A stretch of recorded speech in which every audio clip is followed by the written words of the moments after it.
Depuis ce matin de la réunion sur la revue sectorielle conjointe 2014, gouvernement, partenaires techniques et financiers, le bilan de 10 ans de mise en œuvre du programme décennal de développement de l'éducation P2E et le thème retenu et la mission à effectuer.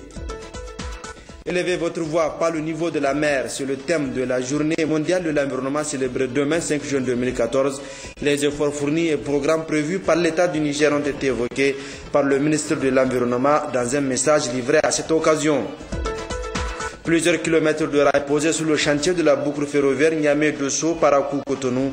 Les techniciens du groupe Bolloré s'activent vaillamment sur le terrain au niveau de la capitale. Mesdames et messieurs, bonsoir. Merci de votre fidélité et de suivre ce journal. Tout d'abord avec la météo qui prévoit des passages nuageux sur les régions ouest du pays en cours de nuit et matinée. Présentation de Kachalou Lawangaptia. Mesdames et messieurs, bonsoir et très ravi de vous avoir à votre page météorologique ce mercredi 4 juin 2014. Et pour ce qui est donc du temps, sachez que le front tropical est placé nord Tilaveri, nord Gouré, nord Ngigimi, et la situation de façon générale ne s'améliore pas tellement, même si cet après-midi nous avons assisté de façon circonstancielle à une pénétration de la mousson sur la partie ouest, mais également sur l'Aïr. Ce qui a d'ailleurs donné donc à 19 heures locales ces formations de cellules pluvieux orageuses sur l'Aïr. Ce qui nous amène donc à prévoir en cours de nuit des passages nuageux là sur l'Ader, la région du Dosso, mais également sur les régions du fleuve. Pour la matinée de demain, c'est seulement un ciel nuageux qui sera observé sur les régions ouest du pays, mais également une suspension de poussière sur le Kawa. Suspension de poussière qui sera retrouvée encore dans l'après-midi sur le nord-est Manga. Mesdames et messieurs, ce sera tout pour notre page météo d'aujourd'hui. Au revoir et à demain. Et à la primature, le Premier ministre chef du gouvernement, Brigitte Raffini, a reçu il y a quelques instants une délégation de l'organisation ONE, conduite par la directrice partenaire francophone de l'Afrique, de l'année plutôt, de l'agriculture, une audience tenue en présence du président de la plateforme paysanne du Niger, Elisa Debord-Sissé, à la sortie d'audience. Nous sommes venus ici au Niger dans le cadre de la campagne Douagric, l'agriculture ça paye, qui est une campagne qui a été lancée au mois de janvier à Addis, avec la présence de Monsieur Alaouri, et qui vise d'un côté à engager les dirigeants africains pour qu'ils respectent leurs engagements pour plus d'investissements vers le développement agricole. Et d'un autre côté, c'est aussi une campagne publique qui vise à donner une image plus positive de l'agriculture et pour attirer davantage les jeunes dans le secteur agricole pour qu'ils puissent considérer l'agriculture comme une opportunité de carrière. Donc ce qui nous a amené au Niger, le fait que le Niger est un champion dans l'agriculture, donc le Niger est un des rares pays à avoir respecté les engagements de Maputo et à avoir investi de manière continue 10% ou plus de son budget pour l'agriculture. Et nous avons été très honorés ce soir de pouvoir rencontrer le Premier ministre et de pouvoir lui remettre la pétition qui est soutenue par l'Europa et par Cultivons, qui est en fait une pétition qui a été signée par plus d'1 million d'Africains et qui qui demande à leurs dirigeants donc d'investir dans l'agriculture. Et le Premier ministre a été très favorable à cette pétition et à cette initiative. Il s'est engagé à discuter aussi avec le chef d'État et il s'est engagé à soutenir et à continuer les efforts du Niger dans l'agriculture. Débuté le 4 mai dernier, les travaux de la construction de la boucle ferroviaire Niamey-Dosso-Gaya-Parakou-Cotonou se poursuivent normalement et à l'heure actuelle, plus de 7 km ont été réalisés par le groupe Bolloré Niger et les ouvriers et autres techniciens s'activent ardemment sur le terrain pour être dans le délai. Le constat de Dandouko Danklodo et Ousmane Abdou Mohamed Soumana. Les travaux de la boucle ferroviaire Niamey-Dosso-Gaya-Parakou-Cotonou se poursuivent normalement. Ainsi, l'on peut aisément constater le niveau appréciable d'exécution des travaux par la société Bolloré, déterminée à respecter le délai promis au chef de l'État Issifou Mahamadou, qui est d'atteindre Dosso avant la fête tournante du 18 décembre. Nous avons effectivement commencé la construction de cette portion de la voie depuis le 4 mai dernier. Donc après un mois, nous en sommes aujourd'hui à 7 km en pose des rails et environ 10 km en ce qui concerne le terrassement de l'emprise ferroviaire. Nous sommes absolument dans notre timing. L'objectif est clair, c'est que le 18 décembre, nous soyons à Dosso et l'objectif sera respecté. Malgré les intempéries et autres difficultés du terrain, le premier responsable de la société Bolloré Niger témoigne que tout se déroule comme prévu. Les intempéries sont gérées au mieux et ne nous empêchent pas de continuer les travaux. Bien entendu, certaines difficultés techniques telles que les travaux de soudure ne peuvent pas se faire par temps pluvieux, mais pour le reste, nous n'aurons pas de problème majeur. Une ambition qui entre dans la droite ligne du programme des autorités actuelles qui vise à faciliter les transactions commerciales avec les pays voisins. Reportage d'Anclodo Ousmane Abdou. Son Excellence Saoud bin Abdelaziz Al Daïl, ambassadeur extraordinaire et plénipotentiaire du Royaume d'Arabie Saoudite, est au terme de sa mission au service de la coopération entre son pays et le Niger. À cette occasion, une cérémonie a été organisée hier après-midi par le ministre d'État des Affaires étrangères et de la coopération pour décerner une décoration au diplomate saoudien au nom du président de la République, décoration qui fait de lui commandeur dans l'ordre national du mérite du Niger. Djouari Siaka et Mahamadou Adamou. Monsieur Saoud bin Abdelaziz Al Daïl quitte le Niger définitivement. Au terme de son mandat de 2 ans, il représentait son pays, l'Arabie Saoudite, au Niger.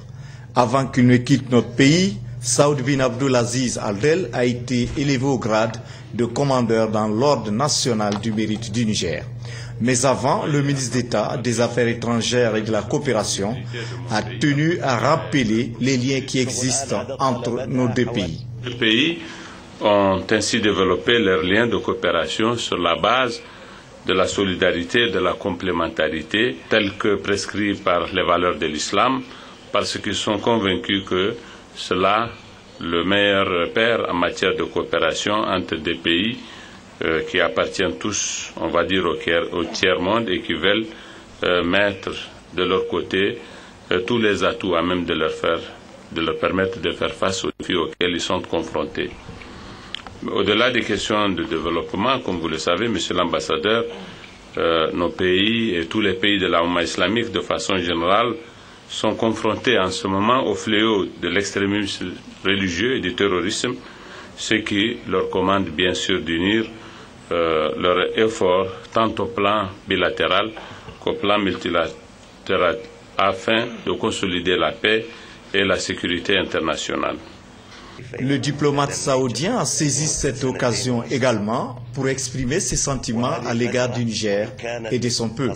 J'ai aimé ce pays au cours de mon séjour ici, mais aussi son peuple, et j'ai réalisé à quel point il vaut de la considération et du respect pour mon pays. Cela m'a fait beaucoup plaisir et aidé dans l'accomplissement de ma tâche. C'est pour cela que j'éprouve de la tristesse au moment où je m'apprête à quitter ce beau pays et son peuple très aimable. Mais ce qui allège cette tristesse, c'est que je constate avec joie que les relations entre nos deux pays se portent très bien. Ce fut une cérémonie sobre et pleine d'émotions. La ministre de l'Enseignement primaire, de l'alphabétisation, de la promotion des langues nationales et de l'éducation civique, Mme Ali Mariam Alej Ibrahim a quant à elle procédé ce matin au Palais de Congrès à l'ouverture de la revue sectorielle conjointe 2014 gouvernement, partenaires techniques et financiers. Le thème retenu cette année est le bilan de 10 ans de mise en œuvre du programme décennal de développement de l'éducation PD2. Youssouf Samela et Oumjamila Moudachirou. Cette rencontre se veut un cadre d'échange entre tous les partenaires de l'éducation sur le programme décennal de développement de l'éducation PD2E, un programme mis en œuvre par le gouvernement pour l'amélioration de la qualité et du pilotage du système éducatif nigérien, une des grandes priorités des autorités de la 7e République. Les présentes assises permettront de faire le bilan de 10 ans de mise en œuvre du PD2E en vue d'en tirer des leçons pour les défis à relever. Au niveau du cycle de base 1, les performances enregistrées en matière d'accès sur la période ont été très importantes au regard des objectifs visés. En effet, presque tous les indicateurs ont été doublés. Néanmoins, un certain nombre de contraintes majeures identifiées ont affecté la réalisation de l'universalisation de l'éducation de base dans les délais prescrits. Certes, le Niger ne se singularise pas, comme l'atteste le rapport mondial du suivi de l'EPT, qui stipule qu'aucun pays subsaharien n'atteindra les objectifs de l'EPT à l'horizon 2015. Malgré ce constat, il faut noter la croissance soutenue du taux d'achèvement qui est l'une des plus rapides au monde, en dépit de toutes les difficultés que le pays a affrontées et des raretés de ses ressources.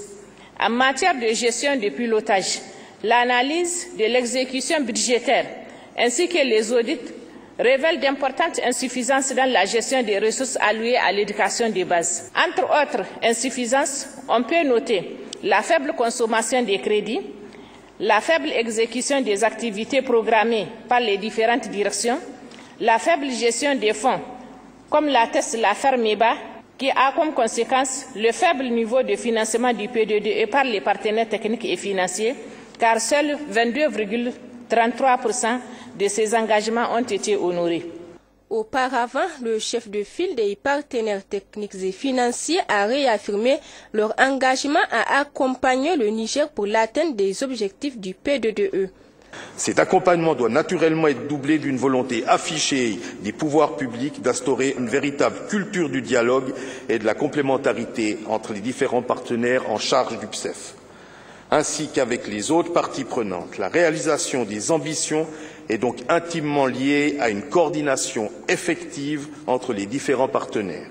Il en sortira sans doute de ces travaux des recommandations pertinentes à même de permettre à l'école nigérienne de retrouver ses lettres de noblesse.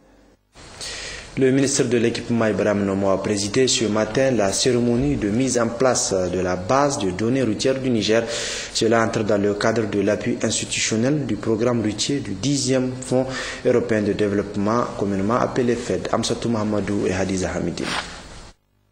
Cette cérémonie de mise en place de la base des données routières du Niger entre dans le cadre de l'appui institutionnel du programme routier 10e Fonds européen de développement FED au ministère de l'Équipement et des Transports. Il s'agit donc à travers cette rencontre de remettre l'ensemble des outils cartes thématiques et catalogues des routes obtenus grâce à la base des données routières et au système d'information géographique mis en place dans le cadre de l'appui institutionnel du programme routier 10e FED. Ce programme est financé par l'Union européenne et comporte plusieurs volets. L'Union européenne finance le projet d'appui institutionnel comportant un volet d'assistance technique et un devis-programme en faveur du ministère de l'Équipement et du ministère des Transports pour un montant total de 4,3 millions d'euros, soit environ 2,8 milliards de francs CFA, sur une période de 3 ans allant de 2012 à 2014. Aujourd'hui, on peut aisément affirmer que le ministère de l'Équipement, à travers la Direction générale de l'entretien routier, est doté de tous les outils modernes nécessaires pour mener à bien l'exécution de ces missions de planification, de programmation, de suivi et gestion des réseaux du pays. Le ministre de l'Équipement Ibrahim Nomo a indiqué que le gouvernement du Niger, avec l'appui de ses partenaires, soutient la mise en place de cet outil d'aide à la décision. C'est donc avec un réel plaisir que je partage aujourd'hui avec vous les premiers résultats pertinents de ce travail qui doit nous permettre d'assurer dans les meilleures conditions nos missions de planification, de programmation, de suivi et de gestion du réseau routier national. En effet, la rencontre de ce jour constitue une étape importante de la vie de la base de données routières informatisée au Niger parce qu'elle consacre son opérationnalité. Les expériences concluantes des régions pilotes de Dosso et des 30 routes nationales en janvier 2013 et mars 2014 sont l'illustration parfaite de ce que nous sommes capables d'obtenir en termes de collecte de données, de traitement de données, de programmation pluriannuelle, glissante et de travaux d'entretien et de cartographie. Notez que cette cérémonie a pris fin avec la remise des cartes régionales et thématiques au ministre de l'Équipement et la visite de la salle base de données routières informatisée. Arrivé cet après-midi à Niamey d'une délégation de parlementaires français composée de 2 députés et d'un sénateur. À leur arrivée, ils ont été accueillis par le président de la Commission des affaires sociales de l'Assemblée nationale, comme vous le voyez à l'image, l'ami de Mamadou Harouna. La visite devrait leur permettre de comprendre les enjeux de l'amélioration de la santé infantile à travers les acteurs du domaine. Relativement à l'institution, ouverture ce matin à Niamey d'un atelier du réseau des parlementaires sur les technologies de l'information et de la communication, un atelier d'une journée sur le cybercriminalité, et la cérémonie d'ouverture a eu lieu en présence du ministre de la Communication et de son homologue des postes et télécommunications, El Hadji Baro Koba et Jocelyne Amoussou. Outils de développement par excellence, les technologies de l'information et de la communication TIC sont devenues incontournables dans le travail. Le réseau parlementaire chargé des TIC prend toute la mesure du fait, d'où les différents thèmes choisis, à savoir l'apport des TIC dans le travail parlementaire, l'Internet mobile et la cybercriminalité.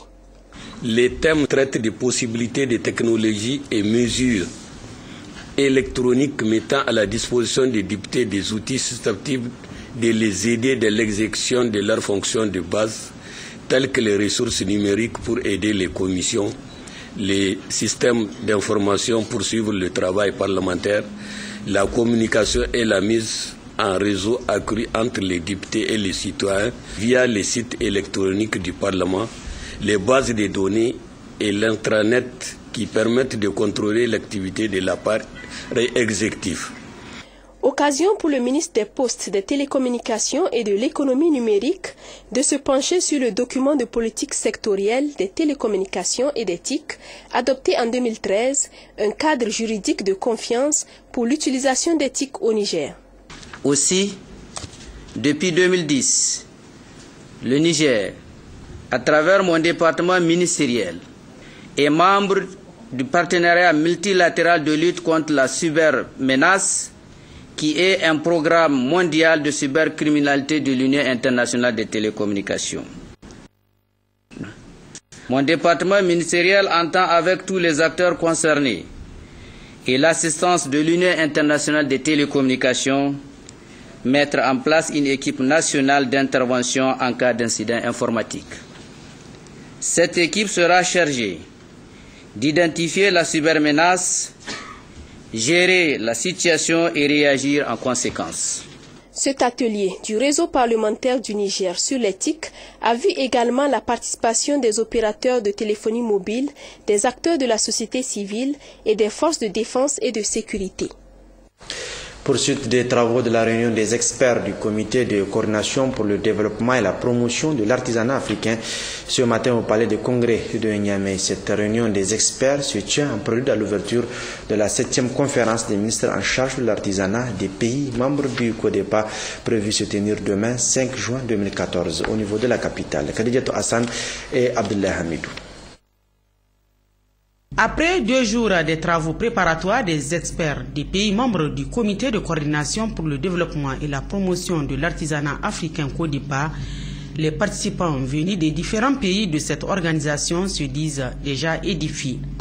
Voilà une organisation qui met le doigt sur les problèmes de l'artisanat. Et vous savez que nous, les artisans, l'artisanat est le premier employeur ici en Afrique. Nous n'avons pas d'industrie. Il faut mettre le doigt sur les problèmes qui minent l'artisanat. Et c'est ce qui a été fait depuis les 2 jours que nous vivons dans cette ville de Niamey. Nous avons vraiment vécu le travail qu'il faut et nous avons vécu d'une manière propre et nous sommes vraiment heureux des résultats qui vont sortir. Les artisans ont beaucoup de mal à avoir des financements pour leur formation et aussi pour développer leurs micro-entreprises. Donc nous avons posé la problématique de l'accès au financement. C'est une étude qui sera menée, mais les pistes ont été données au secrétaire général. Nous avons été invités donc à faire l'état des finances, l'état des contributions et que chaque pays doit verser au niveau du CODEPA. Je pense qu'ils vont proposer des résolutions à l'attention des ministres pour que quand même les moyens soient mis à la disposition du secrétaire général pour mieux fonctionner. Il est à noter que cette réunion des experts permettra sans nul doute d'aboutir à des conclusions qui créeront les conditions de protection sociale à des milliers d'artisans qui exercent dans les pays de l'espace CODEPA. Et à l'instar de la communauté internationale, notre pays célèbre demain 5 juin la journée mondiale de l'environnement, JME, qui a pour thème central élever votre voix par le niveau de la mer. À cette occasion, le ministre de l'Environnement, de la Salubrité urbaine et du Développement durable a livré un message ce matin. Dans ce message, Ada Chefou a entre autres souligné les efforts inlassables fournis par l'État du Niger pour un environnement durable, ainsi que les activités qui seront organisées dans le cadre de cette journée. On écoute à cet effet le ministre Ada Chefou. La célébration par le Niger de cette journée marque ainsi l'engagement et la volonté politique de notre pays à s'attaquer résolument aux causes véritables de la détérioration de notre environnement en particulier et de l'environnement planétaire en général. En effet, le Niger s'est engagé depuis des décennies dans la mise en œuvre de divers projets et programmes pour lutter contre la pauvreté et les effets néfastes du changement climatique, toutes choses tendant à renforcer durablement la résilience climatique de nos laborieuses populations.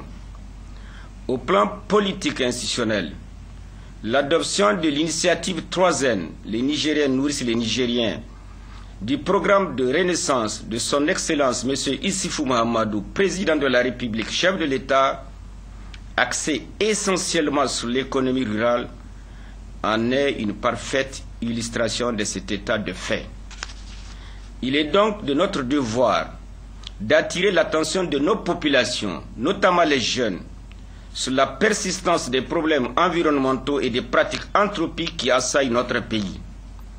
En lien avec le thème de cette année, élevez votre voix par le niveau de la mer, nous pouvons citer, entre autres, la coupe abusive du bois pour la satisfaction de nos besoins énergétiques, les sécheresses récurrentes, la désertification et les aléas climatiques qui sapent les efforts de nos laborieuses populations, la pratique de l'agriculture et de l'élevage sur des superficies immenses sans améliorer le rendement, la pollution atmosphérique du fait de nos activités industrielles, l'occupation anarchique des terres forestières à des fins de l'urbanisation, etc.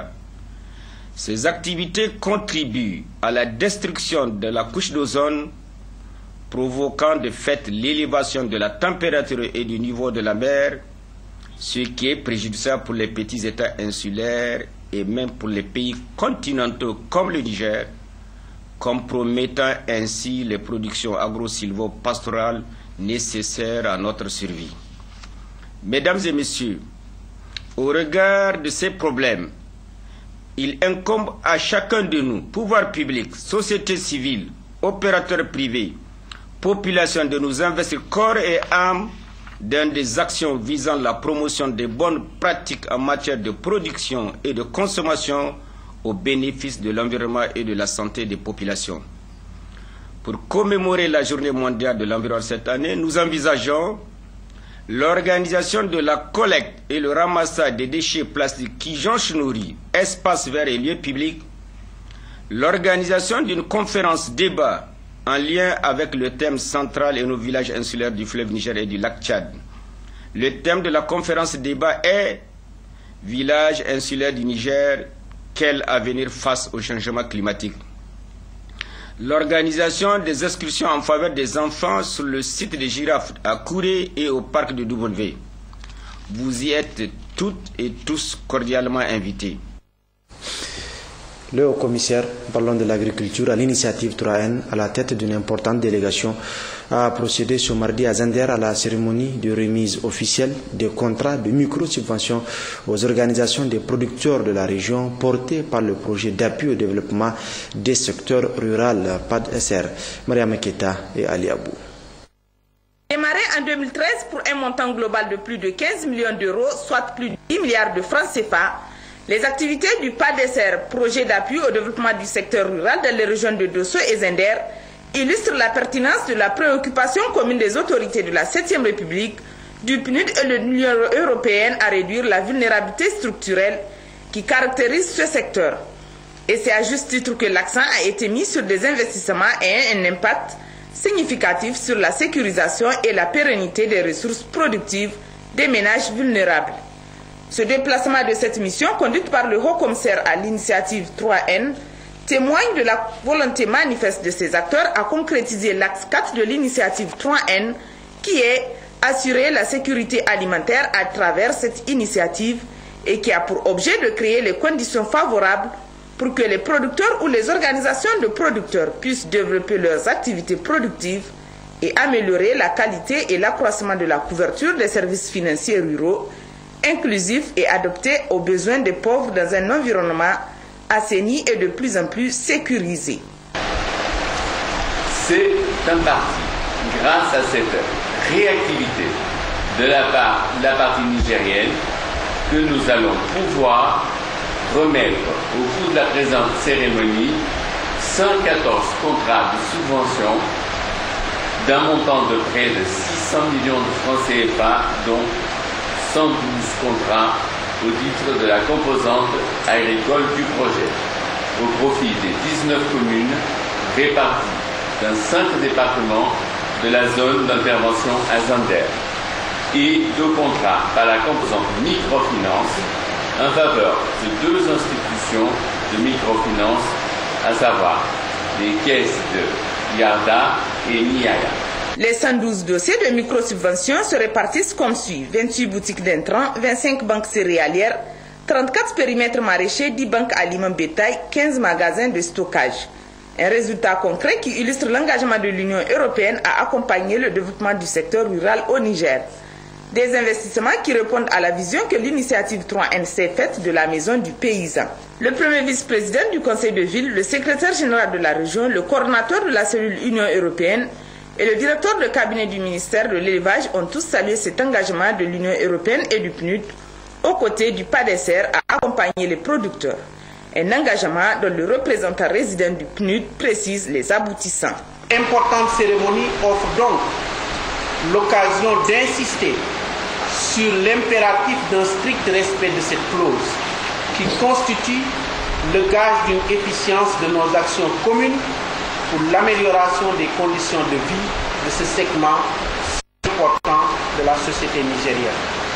C'est pourquoi j'en appelle à la vigilance de tous les acteurs, autorités administratives et coutumières, élus locaux, responsables de services techniques, responsables des SFD, organisations de producteurs, etc., afin que les crédits adossés à ces ressources non seulement bénéficient à une cible, mais aussi et surtout fassent l'objet d'un remboursement idoine. Pour le Haut-Commissaire à l'initiative 3N, l'irrigation, un des objectifs prioritaires de l'initiative 3N, est à considérer et inclure dans les priorités de chacun et de tous pour l'atteinte de cet objectif. Il faudrait que l'irrigation prenne le pas sur les cultures pluviales. Je crois que c'est une orientation claire, que chacun d'entre nous, à tous les niveaux, chacun d'entre nous doit travailler dans ce sens. Qu'est-ce que cela veut dire? Je crois que c'est une orientation qui est d'une très grande importance.